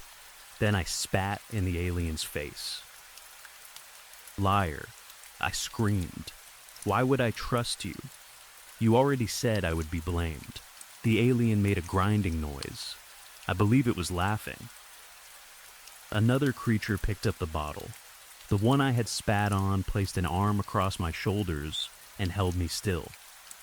The second opened the bottle and forced it against my lips. I kept my mouth closed. Long fingers pinched my nose. I fought as long as I could, but eventually my body forced me to breathe. My mouth opened. The liquid was poured inside. They did not release me until I swallowed. What was that? I shouted. I spat onto the floor and tried to make myself vomit. Then I realized they had dropped me beside the bodies. Parker's face was frozen in the final smile he had given me. I fell onto the floor and pulled his head and upper body against my chest. I cried into his hair. I do not remember seeing the aliens leave. Police sirens approached outside. My time was almost gone. I knew what the scene looked like. 3 bodies had been torn apart. I was the only living person inside the house. If I was fortunate, I might receive the death penalty. If I was unlucky, I would spend decades in prison, waiting to die. I placed Parker down and ran toward the kitchen. I needed a knife. I planned to kill myself before the police entered. My foot slipped in the blood. I struck the floor hard, landing on my shoulder. Pain traveled through my arm. I told myself I only needed a minute before trying again. That minute was enough. The front door burst open. Armed officers entered the house.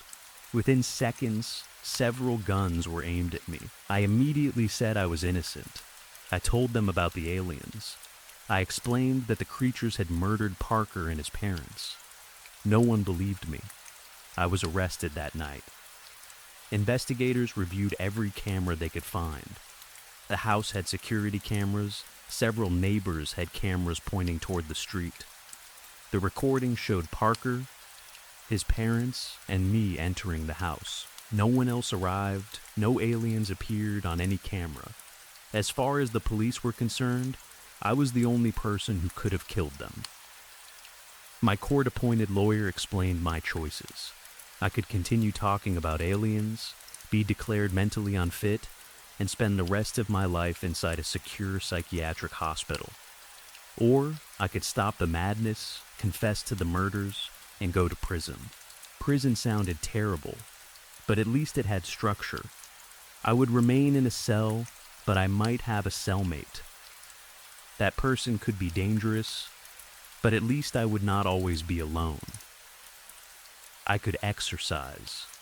I could work. I could speak to other prisoners. I could take classes. I would never use my degree, but I had always loved learning. If I avoided trouble, I might spend the rest of my life earning qualifications through prison education programs. The psychiatric hospital would be different. Without family or anyone to defend me, I would be treated as a dangerous patient. I would spend my life heavily medicated. Staff members would wheel me outside for sunlight once a week, perhaps twice if I was lucky. I chose prison. I told my lawyer I would confess, but the words would not leave my mouth. Every time I tried to say that I had murdered Parker and his parents, I repeated the truth instead. The aliens killed them. The aliens tore off their limbs. The aliens forced me to drink something. My lawyer begged me to stop. I could not. In frustration, I struck myself in the head, trying to force the correct words out. That only made me appear more unstable. I tried writing a confession. My fingers refused. No matter how hard I concentrated, my hand wrote exactly what had happened. I broke pencils. I snapped crayons. I threw markers across the room. Every attempt became more proof that I belonged in an institution. Parker's extended family attended the trial. Seeing them nearly destroyed me. They believed I had suffered a mental break because of my childhood. They heard stories about the foster homes, the neglect, and the years of instability. They believed trauma had finally overcome me. Some hated me. Others pitied me. When they heard that I hit myself and destroyed writing tools because I could not produce the words I wanted, their pity increased. That was worse than hatred. I wanted them to understand that I had loved Parker. I wanted them to know I would never hurt him or his parents, but all they saw was the woman accused of destroying their family. I was found not guilty by reason of insanity. On my first day in the psychiatric hospital, staff members strapped me to a bed. That was when I finally understood what the aliens had done. Until then, I had believed grief and guilt were controlling my speech. I kept thinking about Parker's final moments. What would have happened if I had stayed quiet? What if I had not called his name? I could have gone upstairs and warned him privately. Maybe we could have escaped through a window. Maybe his parents would never have come down. Perhaps the aliens would have killed them in their sleep if that was truly their plan. Maybe they would have suffered less. I tortured myself with those thoughts.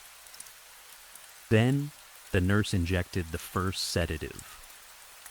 As the drug entered my bloodstream, my mind became quiet enough for me to understand. The liquid the aliens forced me to drink had changed me. It prevented me from saying or writing anything untrue about that night. When the creature told me I would be blamed, I assumed it meant I would go to prison. But the aliens never wanted prison. They wanted me inside a psychiatric hospital. They wanted everyone to believe I was insane. That was why they looked the way they did. Thinking back, their appearance was almost ridiculous. They looked like the most basic version of aliens imaginable. Green skin, large black eyes, oval heads, tight black suits. It was exactly how a child would draw a creature from space. Perhaps those were not their real bodies. Maybe they chose that appearance because they knew no sane person would believe me. If I had described beings that looked unusual or complex, someone might have wondered whether I truly saw something. But green Martians? That made me sound completely delusional. Everything had been planned. The missing camera evidence, the obvious alien forms, the liquid that forced me to tell the truth, the murders, even the way they allowed the neighbors to hear the screaming. They did not simply want Parker's family dead. They wanted me to suffer afterward. I still do not know why. My life had already been difficult. I spent most of my childhood moving between homes where I was unwanted. Then I met Parker. For 6 years, I had peace. 6 years. That was all I received. Still, I try to remember those years when the medication is not too strong. During the rare moments when my mind becomes clear, I imagine the future we should have had. I picture our wedding. Parker stands at the end of the aisle. His father is beside him, trying not to cry. His mother helps me prepare and tells me I look beautiful. Sometimes I imagine ordinary days instead. A quiet breakfast. A dance. A walk on the beach. A family holiday. Parker and I sitting on the couch while his parents argue playfully about what to watch. I build entire lives inside my head. They never last. No matter what peaceful scene I imagine, the aliens appear. They walk into the restaurant. They stand at the edge of the beach. They enter the wedding hall. Then the slaughter begins again. Parker's arms are torn away. His parents scream. Blood covers the photographs. The creatures break their necks and remove their legs. They place the limbs into black rubbish bags while I stand frozen and watch. Every time, I know what is about to happen. Every time I try to warn them. Every time, my body refuses to move. Then I wake up seizing. Nurses rush into the room. They hold me down, tighten the straps, and inject more medication. That is my life now. I barely exist. Most days, I am so heavily sedated that I cannot form complete sentences. My muscles feel weak, and my head hangs forward. I cannot use the bathroom without help. I have no clear sense of time. I do not know how many months have passed or how many years remain. The doctors keep asking whether I still believe aliens killed Parker and his parents. I tell them the truth. Yes, they increase my medication. Sometimes one of them asks whether I feel guilty. I say yes. I feel guilty for calling Parker. I feel guilty for surviving. I feel guilty because his final smile was meant to give me the strength to escape, and I failed to use that life for anything. But I do not feel guilty for murdering them. I did not kill them. The aliens did. That is the truth. It is the only thing they have allowed me to say. I often wonder whether they are still watching. Maybe they visit while I am unconscious. Maybe they stand beside my bed while the medicine holds me still. Perhaps they are waiting for something. I do not know. All I can do is count the days until I die, even though I no longer understand how long a day is. I hope the medication shortens my life. I hope my heart stops while I am sleeping. I hope that when death finally comes, Parker and his parents are waiting for me. But there is another possibility that terrifies me. What if there is nothing after death? What if the aliens were telling the truth when they said I would suffer until the day I died, because they knew death would not reunite me with anyone? Worse, what if they were lying about that too? I do not know why they chose Parker's family. I do not know why they chose me. I only know what happened. They came into the house on the happiest night of my life. They destroyed the only family I ever had. Then, they forced me to tell the truth in a world where the truth sounds completely insane. Everyone believes I am dangerous and deranged. But I am not. I am only telling the truth. I have no other choice.